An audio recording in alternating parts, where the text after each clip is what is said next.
Hey, good evening, guys.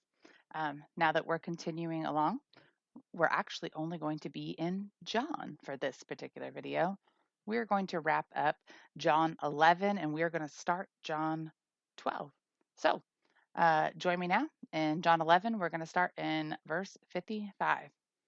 And the Passover of the Jews was near, and many went from the country up to Jerusalem before the Passover to purify themselves. Um, so he's coming into Bethany here, and this is going to be location wise. Remember, it's important. We have a time and a place here, right? It's the lower east of Mount Olives. Okay. This is where he's at right at the moment. Okay. So from the country up to Jerusalem. Now, it says this is before the Passover to purify themselves. So we know we're coming into Passover. This is the fourth and last Passover of Jesus's um, life here, right? So we of his ministry. We know when he started. We go back to the beginning of the Gospels, right? Well, mid for some, but beginning of John here.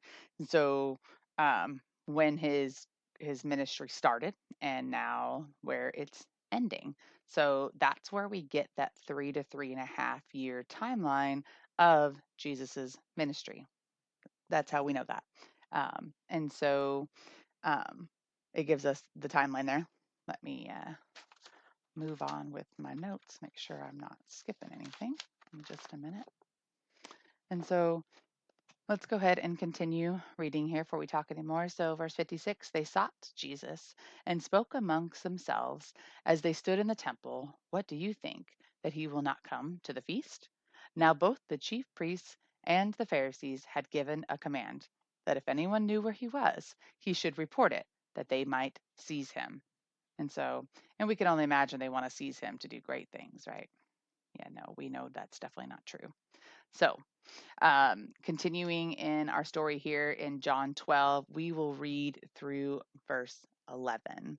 And so, let me make sure that's correct. It is. So, then 6 days before the Passover. So, we were just told that it's before the Passover. People are on their way to purify themselves, so they're ready for the Passover. Jesus came to Bethany. That's what I was just telling you about the location there, right? Jesus came to Bethany where Lazarus was, who had been dead, whom he raised from the dead. There he made him a supper, and there they made him a supper, and Martha served, but Lazarus was one of those who sat at the table with him. Just think about that, right? Like this is his dead, one of his best friends, right? Who was dead, whom he raised from the dead.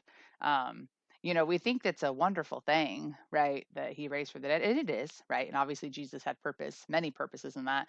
But just think, poor Lazarus, man, he's got to die twice.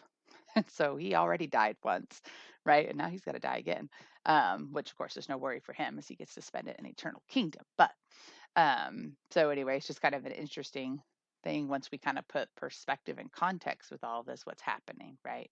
But anyway, Lazarus was one of those who sat at the table. So then Mary took a pound of very costly oil of spikenard, anointed the feet of Jesus, and wiped his feet with her hair.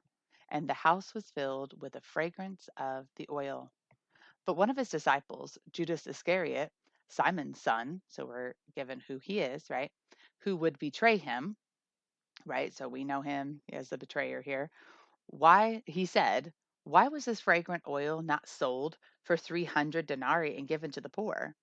This he said, not that he cared for the poor, but because he was a thief, and he had the money box, and he used to take what was put in it. But Jesus said, let her alone. She has kept this for the day of my burial. For the poor you have with you always, but for me you do not have always. So there's a handful of things happening here. So Jesus gives us a little bit of background on who Judas is, right? And so we know that he is going to be the one who betrays him, right? So we're already being told this. Um, and we're being told very clearly that it's not as if Judas actually cares about the poor, right? Because he doesn't at all. He's just a thief and he's greedy, right? And you find it kind of ironic, right? Obviously, Jesus' purpose, but you find it kind of ironic that the one among them who Jesus always knew would be the betrayer, right, amongst them, and who was a thief, and he knew it, was the one who had control of the money box, right? And so it's it's free will, right? Jesus knows, the Lord knows who you are already, right? You have the free will to make the decisions that you make, right? Judas didn't have to do what he did, but he did, right? And so Jesus obviously gave him the opportunity to be trustworthy, right? And so this he knew he was a thief, but yet he gave him the money box, right? Because they had to live while they were on their ministry journey, right? And so, and he even tells us he used to take what was put in it, right? So he's only concerned with, like, man, we could have sold that for a lot of money and then I could have skimmed off the top and made myself a good paycheck, right? He doesn't actually care for the poor. Let's step back a minute. And so, in another study that we've done, we've talked about women of the Bible. And um, so when this says that he wiped, excuse me, I'm sorry, I'm reading back in verse 3, right? That she used this oil and anointed the feet of Jesus and wiped his feet with her hair. Okay. There's a couple of things that are really honoring here. So, a woman's greatest honor was her hair. And that's why they kept it long. That's why they kept it covered, right? She would only show her hair to her husband or her very immediate family. And so, because it was sacred, it was one of the most sacred things that they had in this Jewish culture of the time, right? And so, the fact that her hair is unbound and out, she is using the most sacred thing, a part of her, and she's using a very costly oil, right?